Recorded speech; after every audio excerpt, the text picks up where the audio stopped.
Eu trabalhava na vida secular numa empresa de ônibus, Satélite Norte, Janjoy, que é aqui de Imperatriz. Eu trabalhava na rodoviária de Araguaína, com encomendas de carga e passagem.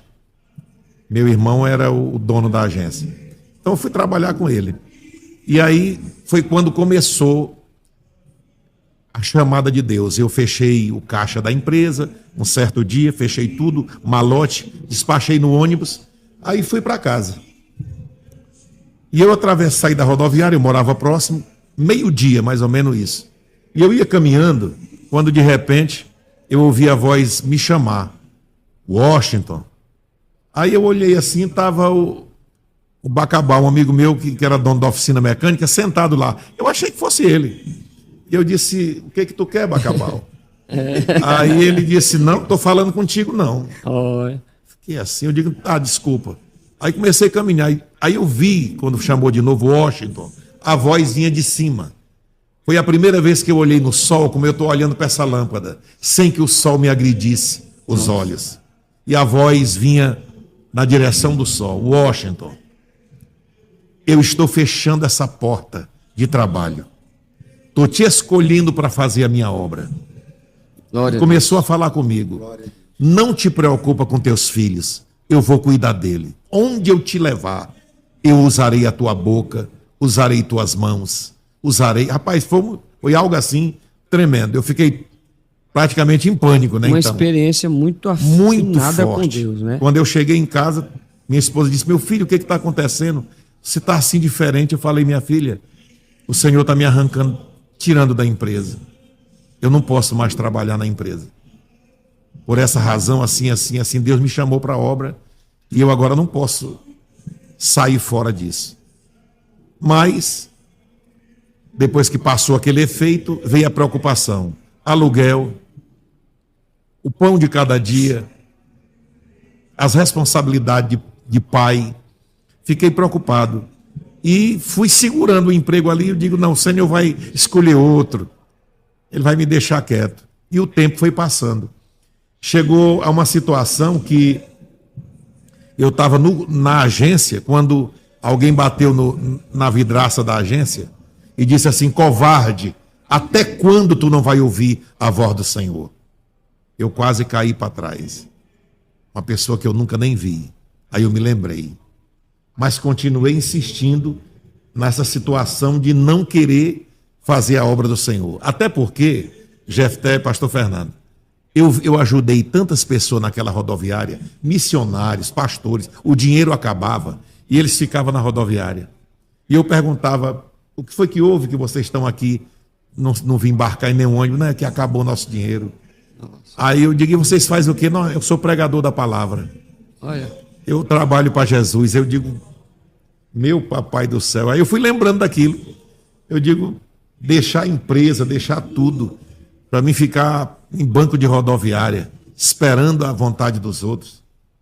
Então fiquei com aquilo na cabeça. Só que eu não sabia que Deus estava me usando como uma ferramenta para abençoar eles. Eu dei muita passagem para esse povo. Levei para minha casa, dei comida, dei dormida, passagem para embarcar e dinheiro para merendar na viagem. Fiz isso muito, Deus me usando. Aí depois que eu fui compreender essa chamada. Então, tudo isso que eu vivi ali para ser chamado para a obra, para meter a cara na obra mesmo com toda a força, foi preciso que Deus usasse algumas pessoas que eu nunca vi na vida. Aí passou mais uns dias, eu estou na rodoviária, cheguei de manhã, abri a agência. Quando eu abro a agência, chegou alguém lá, tem aquele furozinho que a gente entrega a passagem no vidro. Sim. Ele enfiou a mão naquilo ali, colocou o dedo no meu nariz, um homem que eu nunca vi, e disse, até quando tu vai agir covardemente? Se eu te escolhi para uma obra na terra. Eu quase morro. Aí eu disse, eu não dou mais conta. Saí dali, cheguei em casa e digo, minha filha, seu marido está desempregado. Deus falou muito comigo, eu não dou mais conta de ficar nessa rota de incompatibilidade com a escolha de Deus, com a vontade de Deus. E aí eu falando isso na casa alugada, o dono da casa estava no pé da janela do outro lado e ouviu. Aí ele só fez a rodeada e disse, seu Washington, escutei o senhor dizendo que está desempregado e eu preciso que o senhor desocupe a minha casa. É tudo que eu tenho. Aí a prova já começou ali naquela hora. Aí eu já entrei para o quarto e digo, Senhor, eu só estou algumas horas, 2 horas no máximo, que eu resolvi pegar na alça da arca da chamada, da escolha, e já estou sendo despejado da casa. E daí começou a prova. A prova chegou, que a geladeira esvaziou, meus meninos choravam. Aí um dia, minha esposa chegou para mim, uma mulher muito equilibrada, disse, meu filho, hoje nós não temos o que dar para os meninos. Acabou. Eu entrei para o quarto e fui chorar. Só que eu fiz uma coisa, pastor Fernando, Jefté, assim, a gente quando está vivendo uma situação que foge um pouco da normalidade, você fica muito sensível. E eu entrei para o quarto e comecei a orar, digo, Senhor, neste momento, as carretas da Perdigão, da Sadia, estão passando carregada de alimento. E teu servo não tem aqui nada para dar para os filhos. Mas se o senhor quiser, o senhor pode me botar o endereço, botar o meu endereço no coração de um desses motoristas. Nossa. E fazer ele vir aqui abastecer minha casa. Sem ter prejuízo. Minha oração. Terminei de orar, enxuguei o rosto. Quando eu abri a porta, estava a esposa e os meninos, tudo no pé da porta, escutando a oração.